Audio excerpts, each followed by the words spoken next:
ونستهديه ونتوب إليه ونستغفره ونعوذ بالله من شرور أنفسنا ومن سيئات أعمالنا من يهده الله فلا مضل له ومن يضلل فلا هادي له أشهد أن لا إله إلا الله وحده لا شريك له وأشهد أن محمدا عبده ورسوله لا نبي بعده أما بعد فيا أيها المسلمون اتقوا الله حق تقاته ولا تموتن إلا وأنتم مسلمون. Alhamdulillah, segala puji syukur kehadirat Allah Subhanahu wa taala. Mari senantiasa kita panjatkan segala limpahan nikmat yang tak terhingga. Bertemunya kita dalam majelis ini tidak lain adalah berkah rahmah dari Allah Subhanahu wa taala. Betapa banyaknya anugerah yang telah Allah limpahkan kepada kita semua, mulai dari ketika kita bangun tidur sampai akhirnya kita kembali tidur, mulai ketika kita baru saja dilahirkan sampai nanti ketika kita diwafatkan oleh Allah Subhanahu wa taala. Tidaklah Allah wafatkan seseorang kecuali Allah Subhanahu wa taala telah sempurnakan rezeki. Mudah-mudahan kita senantiasa memperbanyak rasa syukur kita kepada Allah Subhanahu wa taala atas segala limpah nikmat yang telah Allah berikan kepada kita, sehingga kita termasuk ke dalam golongan hamba-hamba Allah yang abdan syakur. Kemudian salat beriring salam semoga tetap tercurahkan kepada baginda Rasulullah Muhammad sallallahu alaihi wasallam. Allahumma salli ala Muhammad wa ala ali Muhammad. Baik, pada kesempatan kali ini para santri dan juga para ustadz yang hadir pada kesempatan kali ini melanjutkan kajian bab salat kita, masuk pada pembahasan sutratus shalah, yaitu tabir atau pembatas ketika sholat. Pada pembahasan sebelumnya kita sudah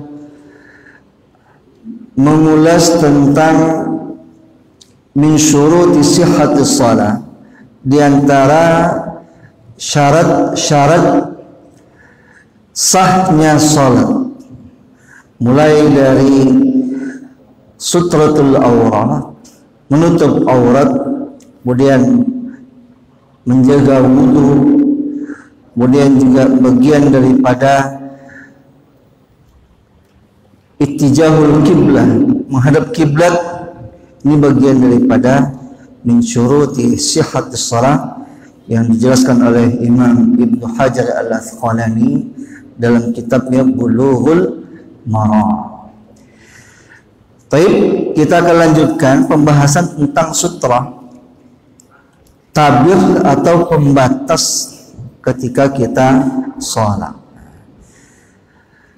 yang mana dalam hal ini dijelaskan oleh Nabi Sallallahu Alaihi Wasallam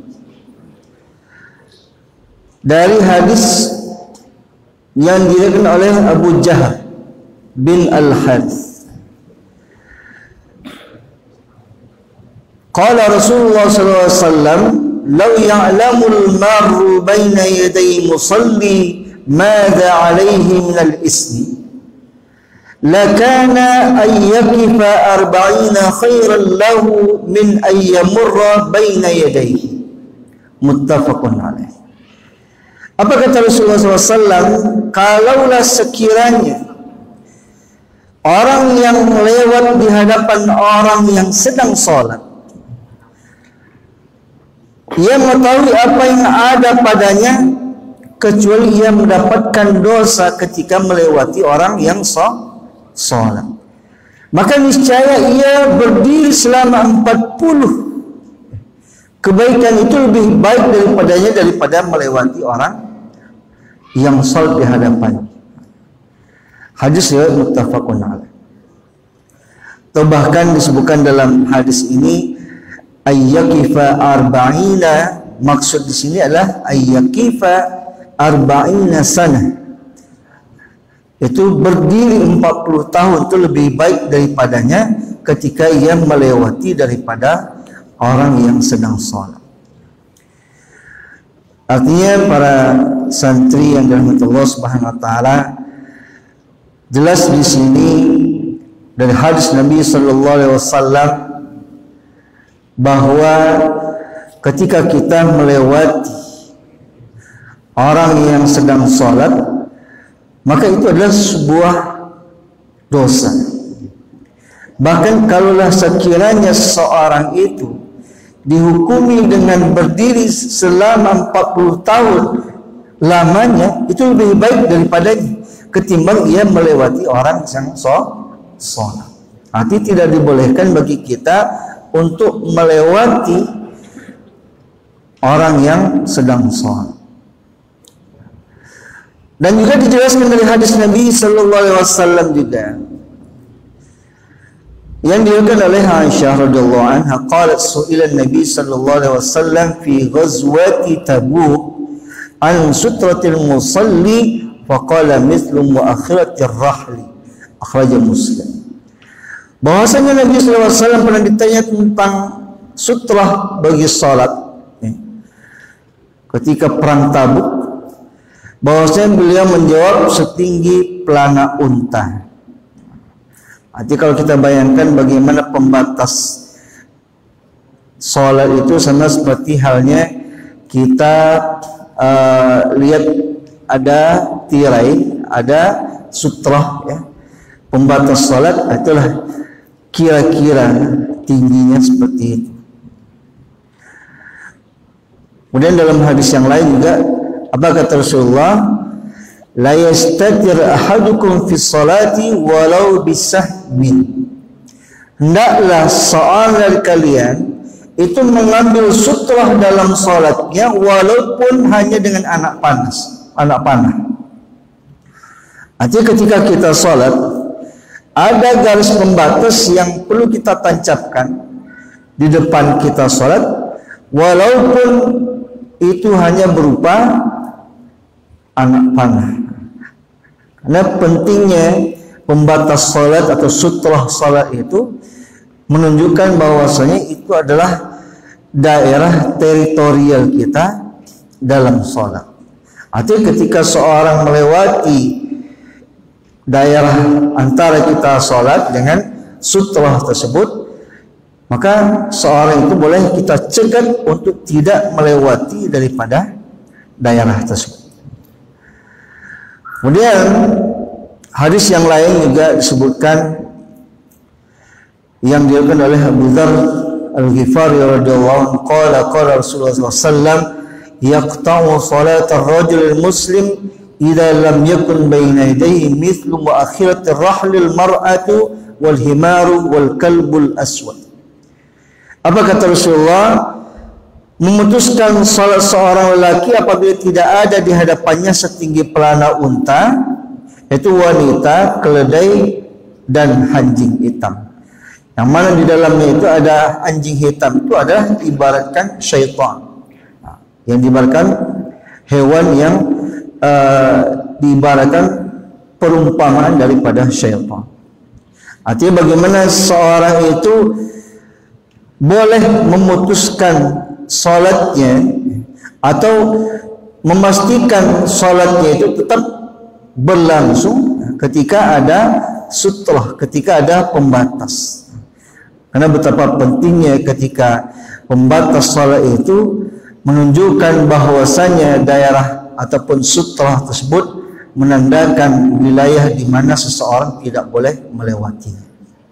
Kemudian juga hadis dari Abu Daud dan juga An-Nasa'i juga Ibnu Abbas menjelaskan tentang bagaimana pembatas daripada salat tersebut.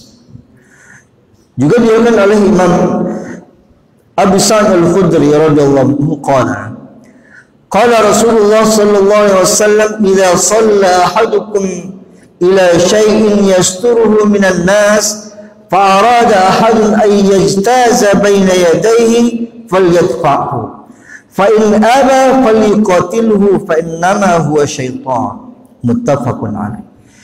Dari Abu Sa'id Al-Khudri radhiyallahu anhu bahwasanya Rasulullah SAW itu pernah bersabda, apabila ada seseorang di antara kalian yang sedang salat kemudian menghadap sesuatu yang menghalangi daripada seseorang, lalu ada seorang yang ingin lewat di hadapannya, maka hendaklah ia menahan seseorang itu melewati ketika dia salat. Jika ia enggan, jika ia menolak untuk tidak melewati daerah tersebut, maka boleh ia diperangi, karena sesungguhnya dia itu adalah syaitan. Maksudnya apa? Ketika itu kita salat, kita sudah masang sutrah di hadapan kita, kemudian masih ada orang yang ketika kita salat tiba-tiba dia lewat orang tersebut, maka boleh kita cegat orang tersebut untuk tidak melewati daripada batasan tempat kita sholat. Kalau masih melawan juga orang tersebut, maka boleh kita larang dia untuk tidak melewati. Boleh kita memaksakan diri kita untuk bisa menghalangi orang tersebut agar tidak melewati tempat daerah di mana kita sholat. Bahkan kalau zaman Rasulullah SAW, karena para sahabat ketika perang itu sholat dengan pedangnya. Jadi kalau ada orang yang melewati daripada antara dia sholat dengan sutrahnya itu, maka dia cabut pedangnya.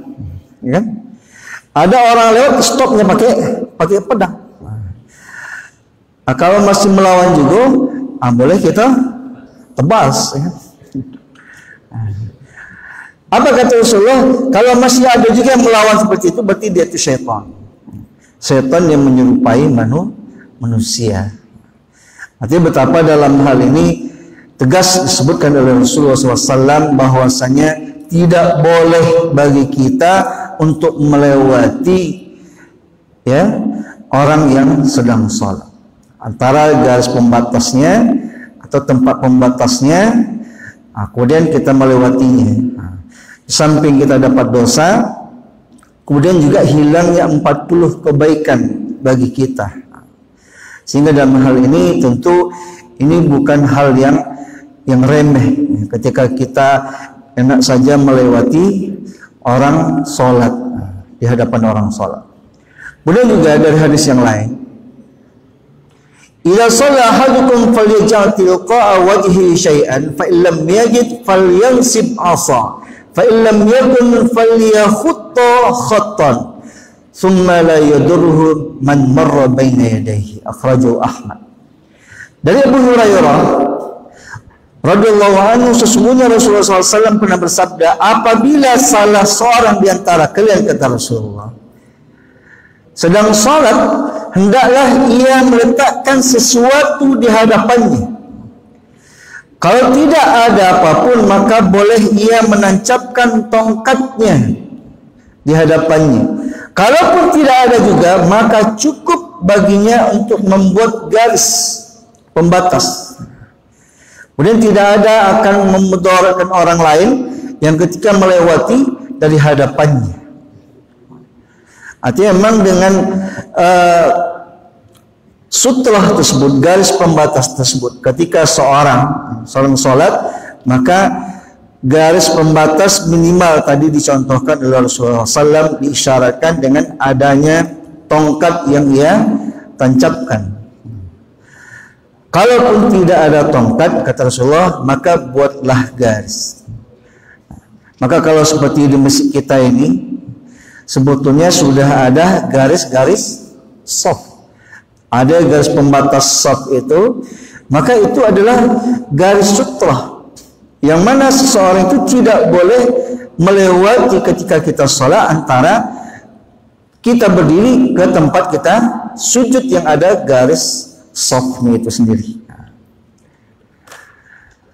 Namun yang jadi masalah adalah ketika kita sholat di sebuah masjid besar, contoh seperti Masjidil Haram umpamanya, posisi kita di tengah-tengah. Nah, tiba-tiba ingin keluar sesuatu, mau tidak mau kan kita harus menyingkir agar tidak menimbulkan mudarat bagi orang lain, paling tidak dari baunya.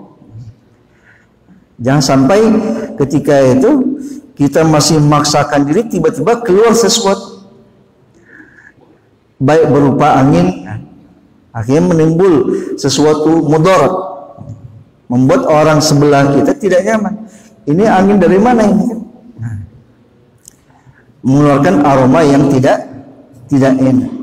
Maka boleh ketika itu dia mengambil antara shaf, ya, dia keluar di antara sela-sela daripada shaf. Maka kalau di Masjid Haram itu ada jarak antara shaf satu dengan shaf berikutnya, atau dikasih jarak kurang lebih sekitar 2 jengkal, agar ketika baik itu orang mau melewati di tengah-tengah garis shaf tersebut, nah itu boleh. Artinya kalau di masjid kita ini kan tidak ada jeda, tidak ada batasnya. Maka mau tidak mau ketika kita mau melewati daripada orang yang sedang sholat, maka harus dicari celah ketika kita ingin keluar daripada shaf tersebut. Nah, ini penting bagi kita untuk mengetahui hal-hal tersebut ketika kita dalam sholat berjamaah. Artinya memang tidak perlu lagi kalau di masjid-masjid kita ada garis-garis shaf itu baik dalam bentuk karpet. Kalau zaman sahabat itu paling tidak ada patoknya itu dengan menancapkan tongkat, karena lantainya itu terbuat dari tanah. Ada dengan menancapkan anak panah, atau bahkan pedang itu ditancapkan di depan sholatnya. Artinya tidak boleh orang melewatinya antara tempat dia berdiri dengan batasan tempat sutrah tersebut. Nah, kalau kita kan dengan adanya garis shaf ini sebetulnya sudah membantu. Nah, zaman sahabat tidak ada pedang, tidak ada garis karpet seperti ini, ya. Dibuatlah garis dengan pedang pada waktu itu. Zaman Sayyidina Umar pernah di tengah lapang sholat, melihat shafnya kaum muslim ini centang perangan, nggak teratur. Akhirnya diambil pedang sama Umar, ya, dibuatnya garis. Taruh tumit kalian, kata Umar, di garis ini. Baru shafnya itu rapi, lurus.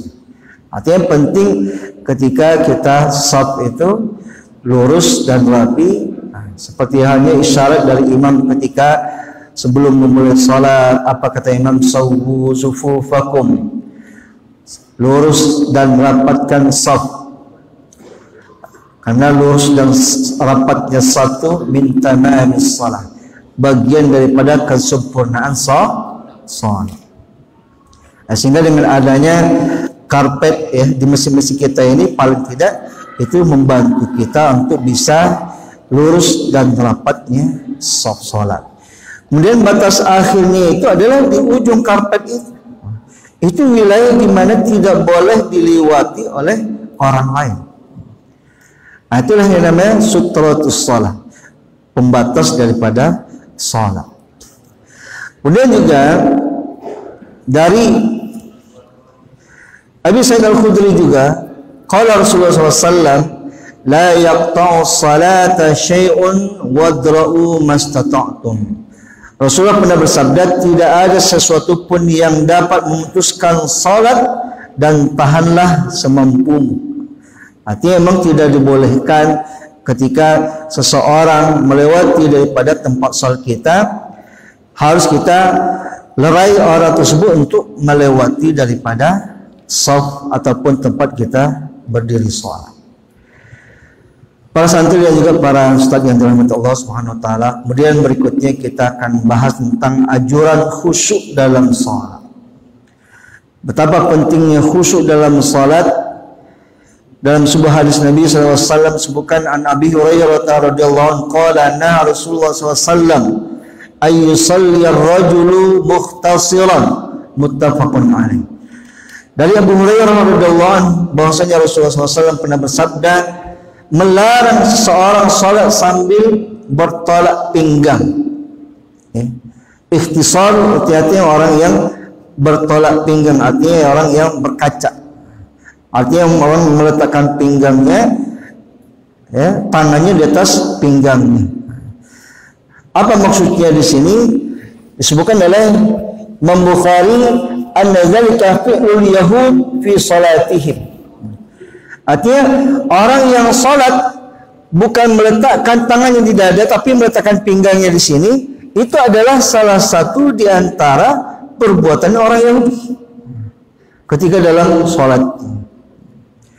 Kemudian juga dijelaskan apabila hal-hal yang menyebabkan tidak khusyuknya orang dalam salat adalah disebabkan adanya hal-hal yang diantaranya adalah terhidangnya makanan. Karena itu bisa mengganggu, bisa mengurangi konsentrasi khusyuk dalam salat. Maka dalam hadisnya Nabi SAW pernah bersabda an Anas radhiyallahu anhu qala anna Rasulullah SAW qala idza qaddima al-isya fabda'u bihi qabla an tusallu al-maghrib. Dari Anas bin Malik radhiyallahu anhu Rasulullah SAW pernah bersabda, apabila hidangan makan malam telah disiapkan, maka makanlah sebelum kamu salat. Dalam hal ini disebutkan salat maghrib. Artinya kalau pas sebelum maghrib, contoh umpamanya seperti tadi, sudah ada makanan, sudah ada hidangan, lalu hidangan tersebut bisa jadi menyebabkan kita tidak fokus, tidak konsentrasi dalam salat. Maka apa kata Rasulullah? Lebih baik kita makan hidangan tersebut, lalu setelah itu baru salat. Sekalipun salat maghrib itu waktunya singkat. Artinya ini disyaratkan oleh Nabi SAW bagaimana sebaiknya, kalau perut kosong, maka sudah hidang, kemudian lebih baik bagi kita untuk bisa memakan terlebih dahulu hidangan tersebut, baru tunaikan yang namanya salat. Karena dengan perut keroncongan, kemudian makanan sudah terhidang, kira-kira apa yang terbayang oleh kita ketika takbir Allahu Akbar, kan? Ada ayam panggang di situ kan, apalagi ada ikan asin, ada sambal terasi, bau menyengatkan, nggak konsentrasi ketika itu. Apalagi kalau dalam jamaah, dalam satu asrama, mikir kalau kita tidak buru-buru, kelak makanan disikat kawan. Siapa yang cepat dia dapat. Yang terakhir nggak kebagian. Maka dalam hal ini ketika hidangan, tentunya dalam hal ini kondisinya adalah ketika hidangan tersebut sudah terhidang. Tapi kalau umpamanya kita masih bisa menahannya, maka lebih baik bagi kita sholat terlebih dahulu, baru setelah itu kita makan. Karena itu lebih baik. Tapi kalau tidak memungkinkan lagi, perut sudah keroncongan. Contoh kita berbuka puasa, umpamanya, mana yang lebih didahulukan? Kita takjil dulu, baru kita sholat. Ini contoh kasus tentunya di tengah-tengah masyarakat kita. Nah, tentu dalam hal ini untuk membatalkan sholat dengan takjil terlebih dahulu, artinya takjil itu mensegerakan berbuka, walaupun tidak harus dengan makan yang berat, baik itu dengan minum yang manis-manis ataupun memakan kurma dan seterusnya. Kemudian juga Dari hadis Nabi SAW juga, apabila salah seorang dari kalian dalam salatnya, janganlah ia mengusap butir-butir pasir yang menempel di dahinya, karena sesungguhnya rahmat selalu bersamanya. Karena dulu zaman Rasulullah lantai masjidnya itu dari tanah. Kalau kita alhamdulillah karpet empuk ya. Tapi masih juga ada itu. Ada satu masjid, bukan masjid sini kan. Jadi masjidnya itu masih ada butir-butir pasir di tempat sujudnya. Ketika dia sujud, kemudian nempel pasir di dahinya. Ada orang yang sibuk aja dengan membersihkan dahinya itu dari pasir. Padahal kata Rasulullah SAW, ya di zaman itu kan karena memang banyak pasir. Bahkan pernah Rasulullah itu sholat di tengah padang pasir. Otomatis lantai itu semuanya pasir. Apa kata Rasulullah? Jangan disibukkan dengan membersihkan setiap saat, setiap sujud bersih, jidatnya lagi kan, setiap sujud kemudian bersihkan lagi. Karena itu bisa mengganggu konsentrasi, bisa mengganggu kekhusyuan. Ya udah, kalau umpamanya nempel di dahi kita pasir, ya, tanah, maka kata Rasulullah bisa jadi dari butiran-butiran pasir itu ada rahmatnya Allah. Bahkan disebutkan dalam Al-Quran Karim ya, setiap butiran pasir itu, tanah itu yang menempel akan berbicara, yauma idzin tuhadditsu akhbaraha, akan berbicara nanti. Dia menempel di dahi kita, di jidat kita, di hadapan Allah Subhanahu wa taala. Kita mengira butiran pasir itu tidak ada gunanya. Kita pikir bahwasanya nanti di akhirat semua benda mati itu nggak ada gunanya, nggak ada apa-apanya. Tapi tiba-tiba di hadapan Allah Subhanahu wa taala luar biasa, kaget kita. Pasir-pasir itu berbicara di hadapan Allah Subhanahu wa taala. Ya Allah, dulu di dunia si A ini sholat, kemudian nempel di dahinya aku, ya Allah, aku bersaksi bahwasanya ini adalah seorang yang taat, seorang yang soleh, orang yang mengerjakan sholat. Bahkan ketika pasir-pasir tersebut, butiran-butiran pasir itu pun menempel di sendal-sendal kita, di kaki kita, maka itu pun akan menjadi saksi dan pemberat timbangan di yaumil mizan nanti. Makanya kenapa Rasulullah SAW itu menganjurkan untuk sholat ke masjid itu adalah masyian alal aqdam, orang yang berjalan kaki. Karena jalan berjalan kaki tersebut, apapun yang dia injak menempel di kakinya, di sandalnya, di alas kakinya, maka semuanya itu nanti akan menjadi saksi di hadapan Allah Subhanahu wa ta'ala. Semuanya akan berbicara dan akan menjadi pemberat timbangan ketika di hadapan Allah Subhanahu wa ta'ala. Kemudian dalam riwayat yang lain boleh mengusap ya pasir yang menempel di jidat kita, di dahi kita, cukup dengan satu kali usapan saja. Artinya tidak sibuk tiap sebentar sujud nempel pasir, bersihkan lagi kan. Atau bisa jadi kalau di kalangan santri pamanya kan, dia pakai peci, kemudian rambutnya itu ada yang keluar dari peci, sibuk aja beresin. Atau dia nggak pakai peci kan, pas tiap sujud sibuk tuh rambutnya yang apa namanya, ada jambul katulistiwa ya. Kemudian sibuk dia naikkan ke sini, baru dia sujud. Sibuk hal-hal seperti itu justru bisa mengganggu konsentrasi dalam sholat, bisa mengganggu kekhusyuan dalam sholat. Kemudian juga dari Aisyah radhiyallahu anha qalat, sa'altu Rasulullah sallallahu alaihi wasallam 'anil iltifati fi shalah, faqala huwa ikhtilasun yakhtalisu syaitan min salatil 'abdi, rawahu Bukhari wa Tirmizi. Dari Aisyah radhiyallahu anha berkata, aku bertanya kepada Rasulullah mengenai orang yang menengok dalam salat, orang yang berpaling dalam salat. Maka kata Rasulullah, ia adalah curiannya syaitan. Artinya ia dicuri dari salatnya. Artinya ketika kita menoleh dalam salat, celinguk kiri, kanan, atas, bawah, kan? Maka orang tersebut pada hakikatnya salatnya sudah dicuri oleh syaitan. Pandangannya tidak terfokus lagi pada tempat sujudnya. Maka kalau orang salat celinguk, Allahu Akbar, kan? Tengok ke atas, oh eloknya tu lampunya, ada sarang laba-laba, kan? Nah, kalau dengar dari belakang. Atau pas ditengok punggung kawannya, Allahu Akbar, dibacanya coblos nomor 2 katanya.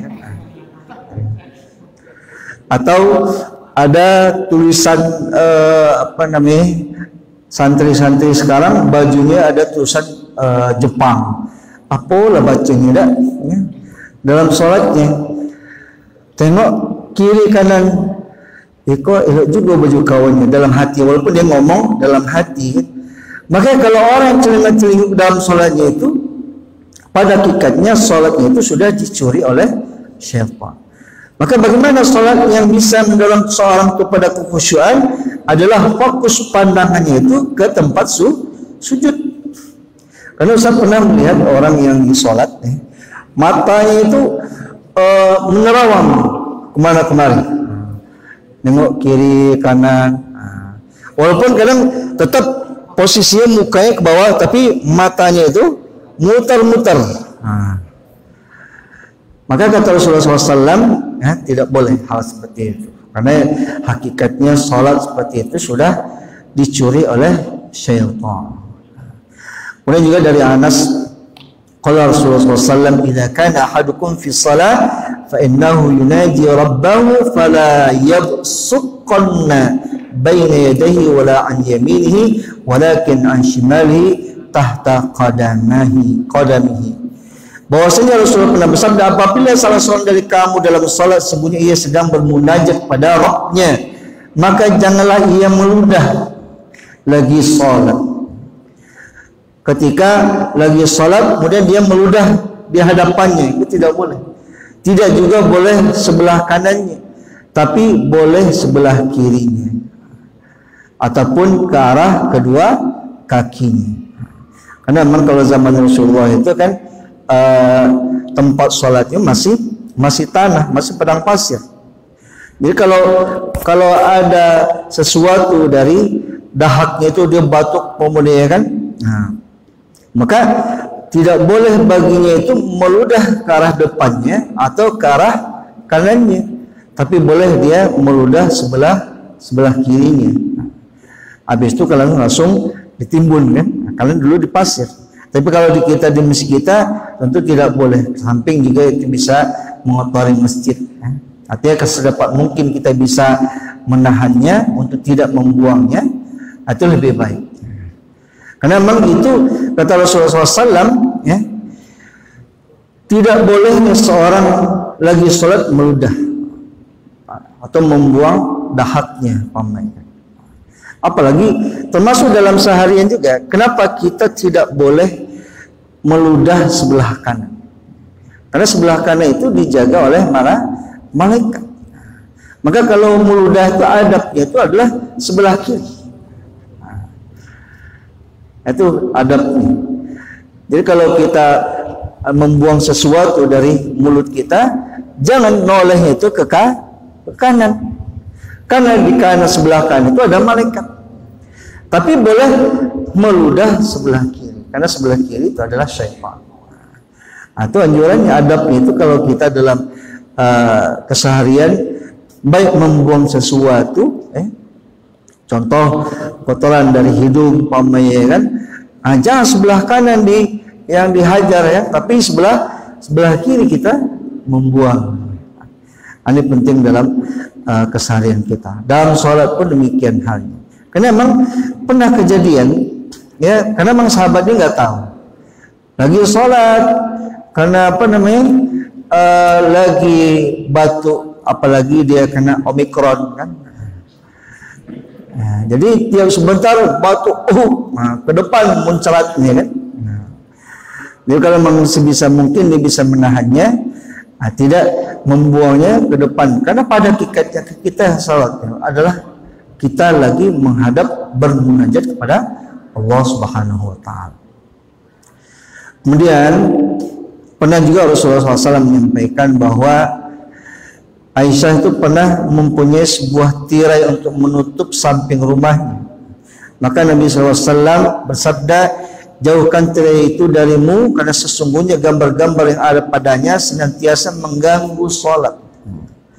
Artinya pembatas sutrah itu, kalau ada gambar-gambarnya justru itu juga bisa mengganggu kekhusyuan sholat.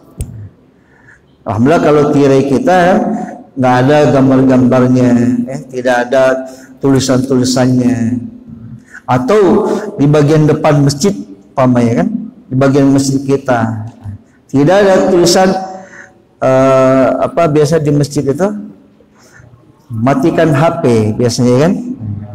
Jadi pas lagi sholat Allahu Akbar dilihat harap matikan HP-nya. Tidak sengaja kebaca sama kawan kan? Sebetulnya makanya untuk bisa sebaiknya itu di hadapan sholat kita itu tidak ada sesuatu apapun kecuali memang polos kita aja. Alhamdulillah kayak masjid kita ini kan tidak ada sesuatu, tidak ada kalender dipasangkan, kan ada sponsor kalender dari donatur yang enggak konsentrasi itu, kalender itu ada gambar cewek puluh lagi kan. Ada tuh satu masjid Ustaz pernah nengok, walaupun pakai jilbab, tapi kan pas Allahu Akbar nengoknya nggak konsentrasi jadinya kan. Maka hilangkan semua hal-hal yang bisa mengganggu konsentrasi kita sholat. Tidak ada tulisan-tulisan. Itu sab di pertama, sab kedua pun demikian, hanya ketika kita sholat hendak yang pakai pakaian yang tidak ada tulisannya.